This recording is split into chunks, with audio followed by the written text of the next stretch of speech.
She was 8 years old. She was carrying a Bible. She was wearing mismatched clothes because she never cared about matching. And she was walking uphill toward a church she would never reach. Her father watched her from the doorway. He kept his eyes on her until she got small enough that everything looked fine. Then he went inside. That was the last time Harold Harrington ever saw his daughter alive. And the man who took her was already waiting. If you are new to Midnight Crime 247, hit subscribe right now and turn on notifications because we cover the cases that never got the ending they deserved, and this one will stay with you long after this video ends. Like this video before you keep watching. And drop a comment telling us what state you are watching from. Now let us get into it. August 15th, 1975. Broomall, Pennsylvania. A Friday morning so ordinary it had no reason to remember itself. Broomall in 1975 was not the kind of place where things happened. Parents sent their children out the front door and expected them back at dinner. No check-ins. No fear. Families had relocated from Philadelphia specifically for the quiet of these tree-lined streets. They had chosen this town the way you choose something you believe in. And for years nothing had given them a reason to stop. That morning Gretchen Harrington was getting ready to walk to the final day of Bible school. She was 8 years old. Third of 4 daughters. Her father Harold was a pastor. Steady. Devoted. The kind of man whose entire life ran on faith and routine. Her mother Anna sewed the girls' clothes by hand. Kept the house. Held everything together. By every account they were simply good people living a simply good life. She made friends without trying.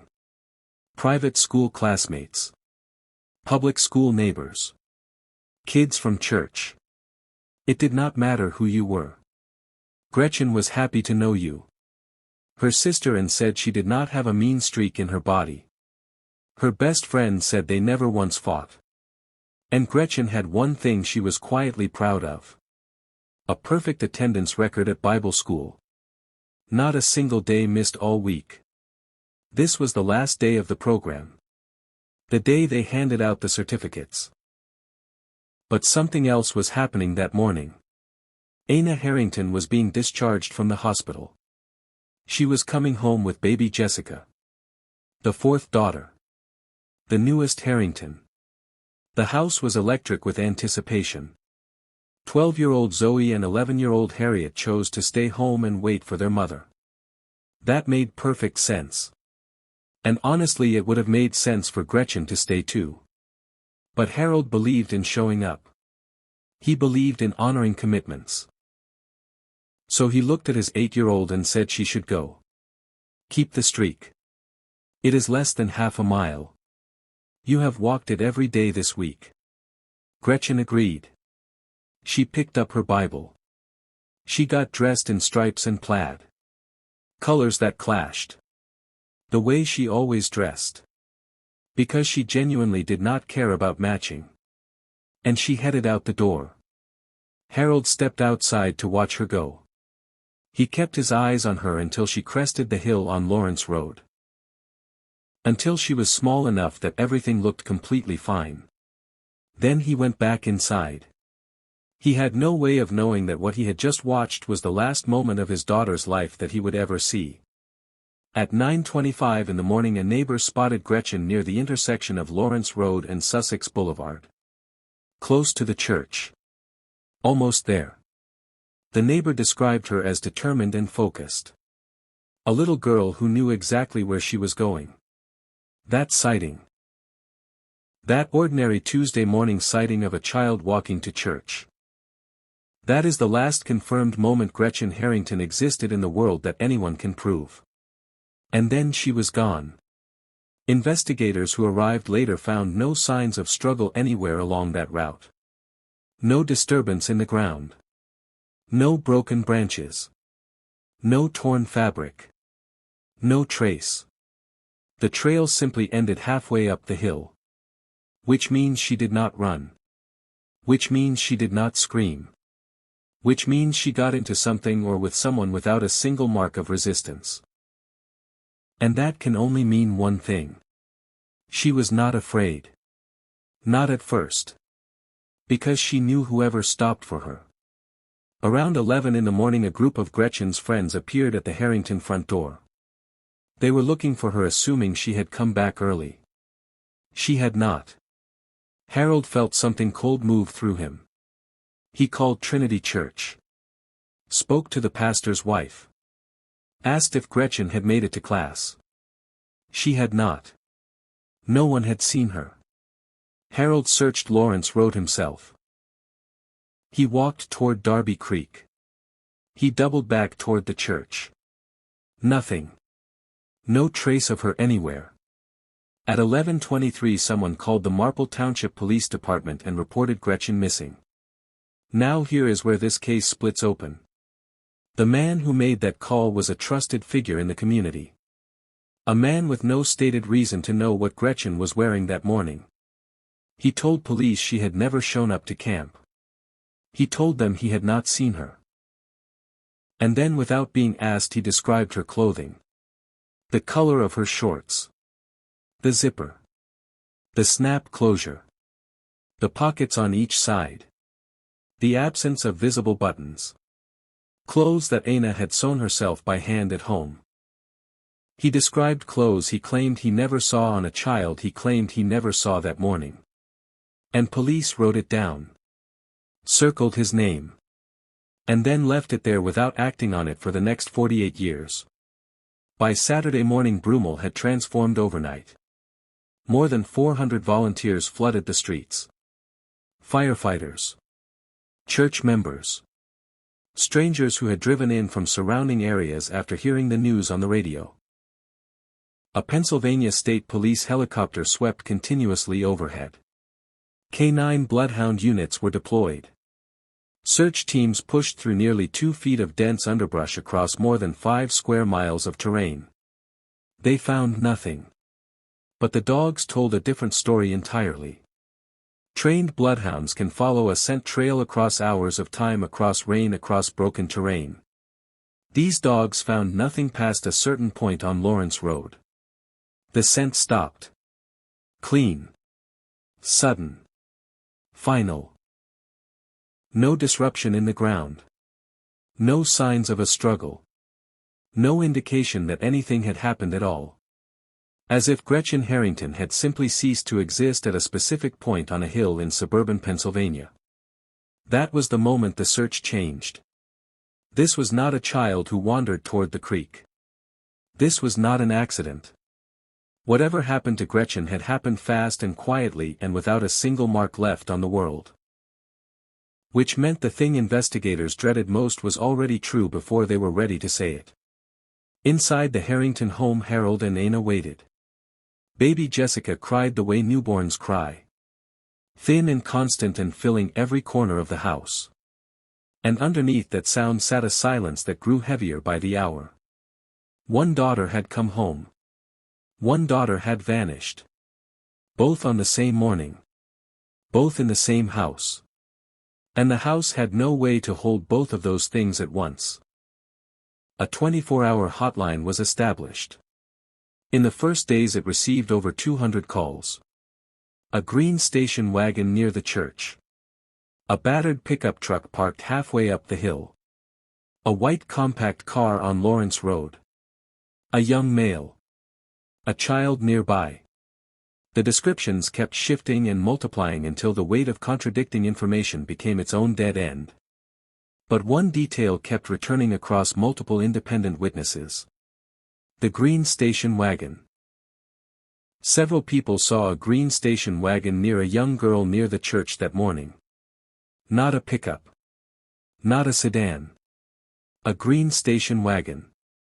That detail was logged. Noted. And then buried under everything else that was coming in. By Sunday, just 48 hours after Gretchen disappeared, the police chief stood before reporters and said the words that landed like a verdict. "We have not got a clue." The large-scale search was called off. And something that had been an emergency became a question with no timeline attached to it. The town adapted the way frightened communities do. Quietly. Devastatingly. Karen Frank Zetterberg was a Bible school classmate of Gretchen. Same age. Same neighborhood. After Gretchen disappeared, Karen's mother took her to a hairdresser and had her long hair cut off. Short enough that Karen would look like a boy. The thinking was simple and heartbreaking. A girl with long hair was a target. Change her shape. Make the danger pass her by. That is what this disappearance did to Broomall. It did not just frighten parents. It made them begin disguising their daughters. On August 19, a small pair of shorts was found on a fence post in Westchester, Pennsylvania. Not Gretchen's. Confirmed quickly. But the discovery sent investigators back to something sitting quietly in their notes since the very first phone call. The man who had reported Gretchen missing. He had described her clothing in precise detail. Dark blue shorts. Handmade. Zipper and snap at the front. Pockets on each side. No visible buttons. Anna's stitches. Anna's pattern. The kind of detail you carry in your hands, not your memory, because you have been close enough to touch it. He was brought back in for questioning. He repeated his account without hesitation. He had not seen her. She had not arrived. He had no explanation for the description. Police let him go. And here is the question the investigation never properly answered. Why? He had given them something he should not have had. The green station wagon witnesses placed a car matching his vehicle near the church. He was one of the last people with reason to be on that road. But he was a pastor. A respected figure. A man who had called the police himself and helped organize the search, and whose wife had brought dinner to the Harrington home that same night. In 1975, in a town like Broomall, that kind of standing created something close to invisibility. Not through corruption. Through the simple human inability to look directly at a man everyone trusted. His name stayed on the list. Nothing moved. By the end of September, the hotline had gone silent. The leads had evaporated. And a case that had consumed an entire community settled into the cold quiet of the unsolved. That question about the clothing description sat unanswered in the dark for 2 more months, until the morning a jogger in Ridley Creek State Park stopped on a trail and looked down.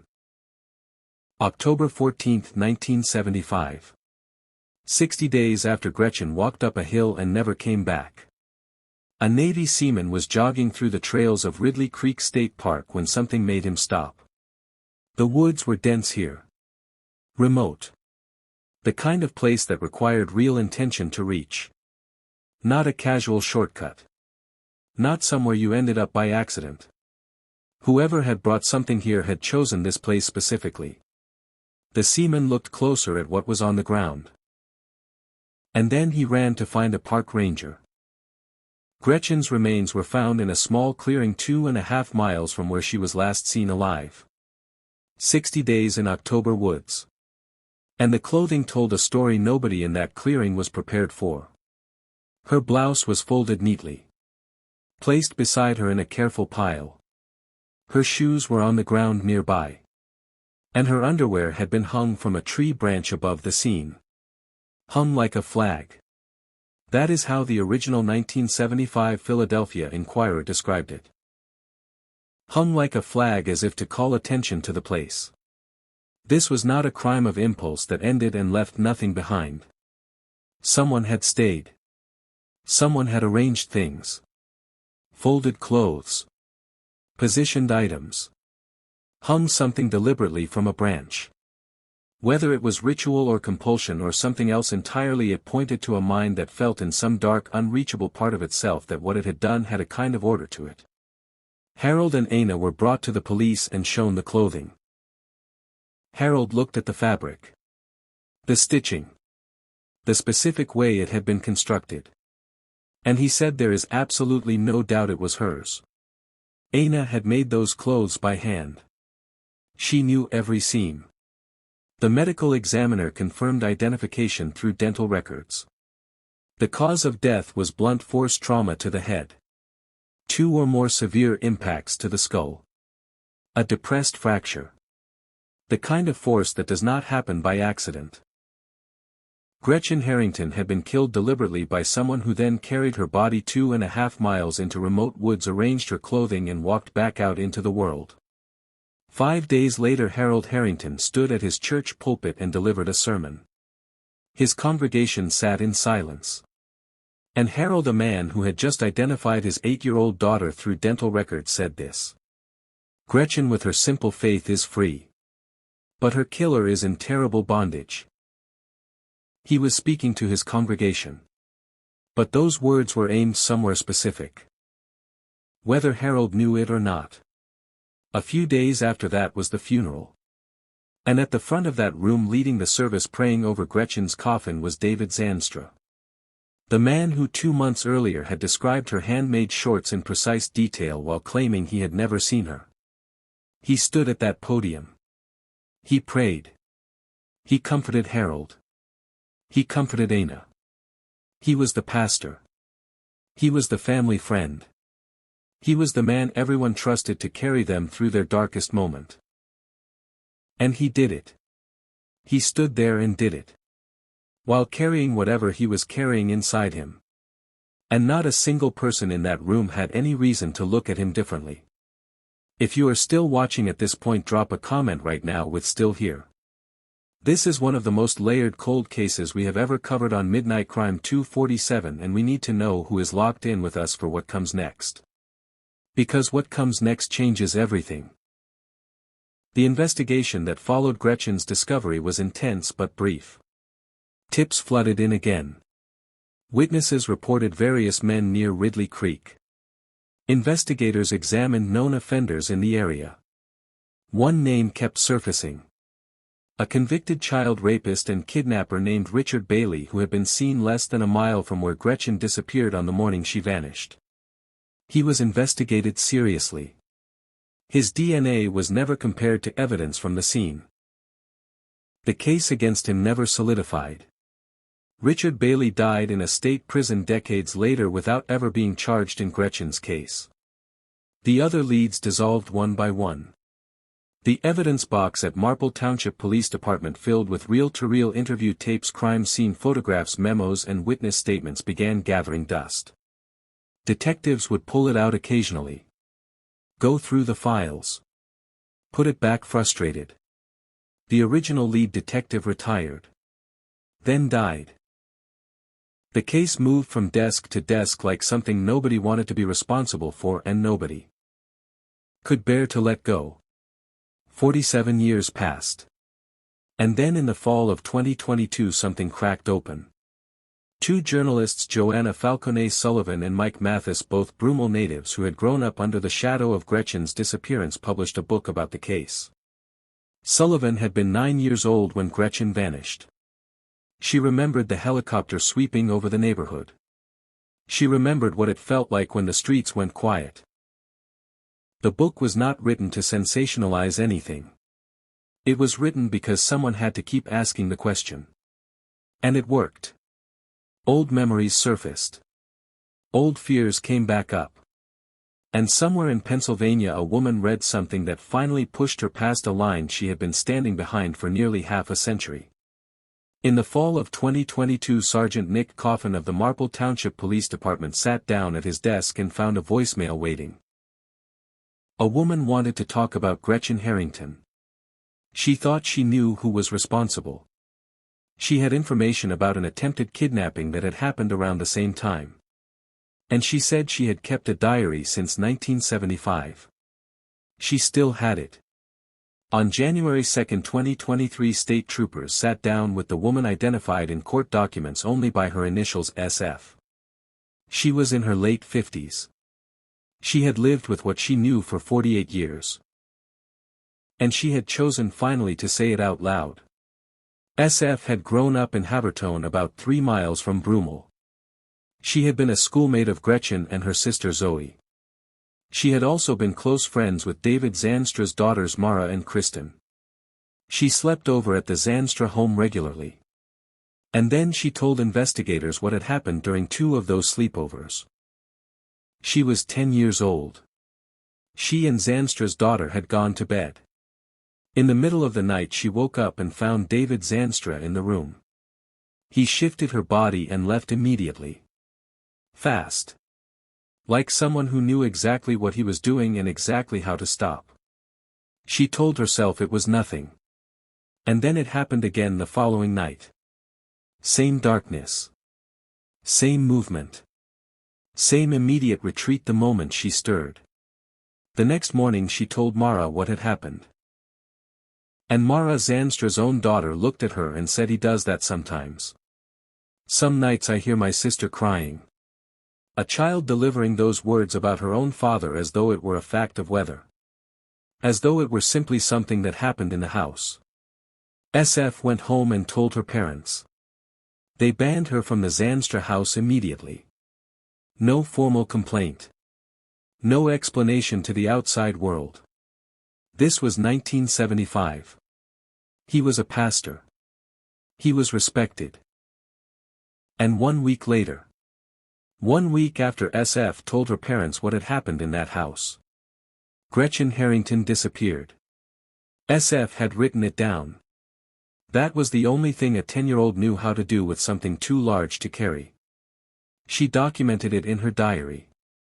And she kept that diary for 48 years. Worn edges. Yellowed pages. The careful handwriting of a little girl still learning how to form her letters. SF turned to the entry dated September 15, 1975. 1 month after Gretchen vanished. 2 weeks before her body would be found. And she read it aloud. Guess what? A man tried to kidnap Holly twice. It is a secret, so I cannot tell anyone. But I think he might be the one who kidnapped Gretchen. I think it was Mr. Z. A 10-year-old girl in 1975 had written the correct name into a private diary. With no forensic training. No power. No one safe to tell. She had looked at what she knew and drawn the only conclusion available to her. And she had kept that piece of paper alive. 48 years while an entire police department and a state investigative agency went in circles. That diary entry was not simply a tip. In legal terms it was a contemporaneous record. Written at the time by a witness with direct knowledge before any arrest, before any trial, before anyone had reason to fabricate anything. It was the kind of evidence that cannot be manufactured retroactively. And it had survived in a drawer somewhere, in a box somewhere, for nearly 5 decades. Investigators now had a name that matched the car descriptions from 1975. A name tied to the suspicious clothing detail in the original report. A name attached to a documented pattern of predatory behavior toward children in the same neighborhood in the same year during the same week. And they knew exactly where he was. David Zanstra. 83 years old. Retired from ministry. Living quietly in a lakefront home in Marietta, Georgia. On July 17, 2023, 2 Pennsylvania State Police troopers, Corporal Andrew Martin and Trooper Eugene Trey, flew to Georgia. No handcuffs. No weapons drawn. They arranged to meet Zanstra at the Cobb County Police Department at his convenience. Their official stated purpose was simple. They wanted a DNA swab to compare against evidence they were still processing. That was what they said. What they were actually doing was closing a door that had been open for 48 years. The interview began the way Zanstra clearly expected it to. He was sharp. Impressively sharp. Almost unsettlingly sharp. He recalled the names of churches he had served in the 1960s without hesitation. He named towns, dates, congregation details. He walked the troopers through decades of his life with the ease of a man who had organized his memories carefully and kept them close. At one point, when Corporal Martin got a detail slightly wrong, Zanstra corrected him. He was not a confused old man. He was present. He was in control. Then Martin shifted the conversation to August 15, 1975. The ease evaporated. Zandstra's demeanor changed in a way that was visible but carefully managed. He did not panic. He leaned on age. "My brain is 83 years old," he said. "You are throwing a lot of stuff at me." The man who had just corrected a trained detective on a factual point was suddenly uncertain. The man who could name every congregation across 6 decades could not quite recall a specific morning nearly 50 years ago. He denied seeing Gretchen. Denied any involvement. She never arrived at camp. He never saw her. The same account he had given in 1975. Martin let him finish. Then he told Zandstra about SF.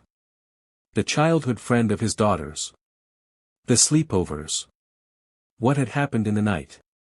What his own daughter Mara had said in response. Something in Zandstra's face shifted. Not dramatically. Smaller than that. A settling. A deflation. As if something he had been holding upright for a very long time had finally gotten too heavy. He started to talk. Slowly. Haltingly. Words out of order. Circling back. He said he saw her that morning. Walking up the hill alone. He recognized her immediately. His neighbor's daughter. His daughter's friend. A child he had known for years. He pulled up beside her in his green AMC Rambler station wagon and offered her a ride to church. She accepted without hesitation. Of course she did. She knew him. He did not drive her to church. He drove her to a secluded section of Ridley Creek State Park. He parked. He made demands that terrified her. She refused. She begged him to take her home. She was screaming on that drive. Telling him to turn around. He kept driving. And then in the confession that Trooper Trey would later say came out of Zandstra with something resembling relief. Not remorse. Not grief. Relief. He said he struck her in the head with a rock. He checked for a pulse. He could not find one. He covered her with sticks. And branches. And then he drove back to the church. And went about his day. When asked why he had done it, Zandstra reached for scripture. He compared himself to King David. He framed his confession as a spiritual transaction. A debt to be settled with God. Not with an 8-year-old girl he had folded into the leaves of a state park and abandoned. Corporal Martin had not come to Georgia with an arrest warrant. No one had expected a confession. Martin had to borrow a laptop from a local officer and draft the affidavit of probable cause on the spot. The man he had flown south to swab for DNA had just confessed to murder. Martin typed while Zandstra sat nearby. David Zandstra was taken into custody that same day. On July 24, 2023, Delaware County District Attorney Jack Stolsteimer stood at a podium and said what Broomall had been waiting nearly 5 decades to hear. David Zandstra is every parent's worst nightmare. He killed this poor 8-year-old girl. A girl he knew. A girl who trusted him. And then he acted as a family friend not only during her burial but for years. The community exhaled. 48 years of waiting. And the answer had come. A confession. An arrest. A trial. They had no idea what was coming. The courtroom in January 2025 was quiet in the way that only rooms carrying 50 years of unfinished grief can be. Zandstra, now 84 years old, sat at the defense table and pleaded not guilty. The same man who had sat in a Georgia police station 18 months earlier and described in his own words driving an 8-year-old girl into the woods was now saying it never happened. Defense attorney Mark Much was precise and methodical. His client Much told the jury was not a calculating killer who had finally been caught. He was an 83-year-old stroke survivor diagnosed with vascular dementia. A progressive condition that damages memory, judgment, and resistance to suggestion. He had been subjected to a 4-hour interrogation in an unfamiliar building far from home with no attorney present. Two detectives presenting themselves as friendly had systematically worked to erode an elderly man's grip on reality until he started to agree with the story they were building around him. Then Much called Corporal Martin to the stand. Martin acknowledged on cross-examination what the defense had been building toward. He had lied to Zandstra during the interview. He told him that a witness had specifically identified his green Rambler approaching Gretchen that morning. That was not true. Witnesses had reported a Rambler. None had identified it as Zandstra's. He told Zandstra that police had recovered rocks from the scene with blood on them. Also not true. These were legal interrogation tactics. Commonly used in the United States. Designed to make a subject believe the evidence against them is stronger than it actually is. But stated plainly in a courtroom before a jury, they sounded like something else entirely. They sounded like two detectives building a confession around a vulnerable man until he stepped inside it. Then came the DNA. Forensic testing on Gretchen's clothing identified biological material belonging to 3 separate people. 2 unidentified men. 1 unidentified woman. None of them were David Zandstra. He was not a contributor. Not a partial match. He was entirely excluded. 3 unknown DNA profiles on the clothing of a murdered 8-year-old girl. Still unmatched. Still unidentified. Belonging to people whose names nobody knows. Much also introduced Richard Bailey to the jury. The convicted child rapist and kidnapper seen less than a mile from where Gretchen disappeared on the morning of August 15, 1975. Investigated as recently as 2017. His DNA never compared to Gretchen's evidence. Dead in a state prison in the 1990s. Whatever he knew went with him. The prosecution pushed back. Deputy District Attorney Jeff Payne argued that Zandstra had recalled details during his confession that only the killer could have known. The terror Gretchen felt on the drive. Her begging him to turn around. The rock. The branches. Details Payne said do not come from suggestion. They come from memory. The jury began deliberating on January 17, 2025. 1 hour later they came back. Not guilty on all counts. David Zandstra stood and hugged his attorney. His family gathered around him. After a 4-day trial and 48 years of questions, he was going home. D.A. Payne stood at a microphone and said his office believed Zandstra was the correct suspect. That it had been a difficult case. That they respected the jury's decision. Gretchen's family said nothing publicly. There was nothing left to say. Zandstra returned to his lakefront home in Georgia. He had spent 18 months in custody. While he was there, his cancer, which had been in remission, came back. It went untreated during his imprisonment. Within months of returning home, David Zandstra was dead. 85 years old. In January 2026, his family filed a federal lawsuit naming Corporal Andrew Martin and Trooper Eugene Trey as defendants. The lawsuit alleged that the investigators had illegally coerced a confession from a stroke survivor whose untreated cancer returned while he was wrongfully incarcerated. The plaintiff was Margaret Zandstra. The same woman who had carried dinner to the Harrington home the night Gretchen disappeared. Now filing paperwork on behalf of her husband's estate.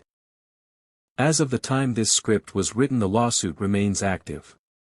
The Pennsylvania State Police have formally closed the investigation into Gretchen's murder.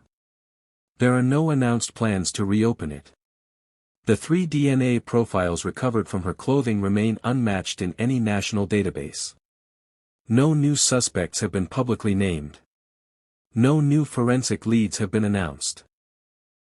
And in the latest development reported in early 2026, advocacy groups and journalists who covered the original trial have begun calling for an independent review of the DNA evidence, arguing that advances in genealogical DNA technology now used to solve cases decades old could identify the 3 unknown contributors if investigators chose to pursue it.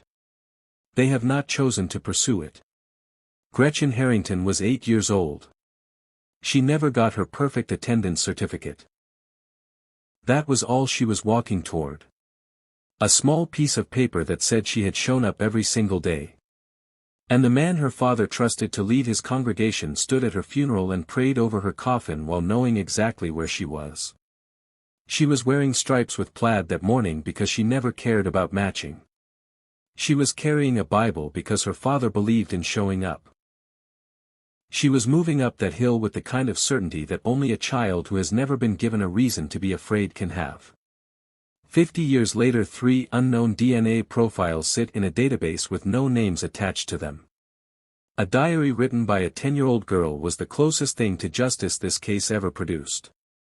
And somewhere in Ridley Creek State Park in the memory of every person who stood in those October woods in 1975, a piece of clothing hangs from a tree branch exactly the way the newspaper described it. As if calling attention to a place where someone left a child and walked away and has never once been held accountable. If you know anything about what happened to Gretchen Harrington, the Pennsylvania State Police cold case tip line is still active. Justice does not have an expiration date. But for Gretchen it is running very, very late. Before you go, we need 3 things from you right now. First, leave your answer in the comments below. The DNA found on Gretchen's clothing belonged to 2 unknown men and 1 unknown woman, and none of them were Zanstra. After 50 years, who do you think those 3 people are and why has no one identified them? Zanstra described Gretchen's handmade clothes in precise detail on the day she disappeared while claiming he never saw her. If he was truly innocent, explain that. A jury deliberated for 1 hour after a 4-day trial and a recorded confession and came back not guilty. Do you believe justice was served that day, or did it walk out of that courtroom in the wrong direction? Second, hit that like button right now, because every like this video gets pushes it towards someone who has been looking for this story without knowing it. And third, subscribe to Midnight Crime 247 and hit the notification bell, because we are not done with cases like this one. We go inside the files. We stay until the end. We do not move on until every question has been placed on the table. Gretchen deserved that in 1975. She still deserves it now.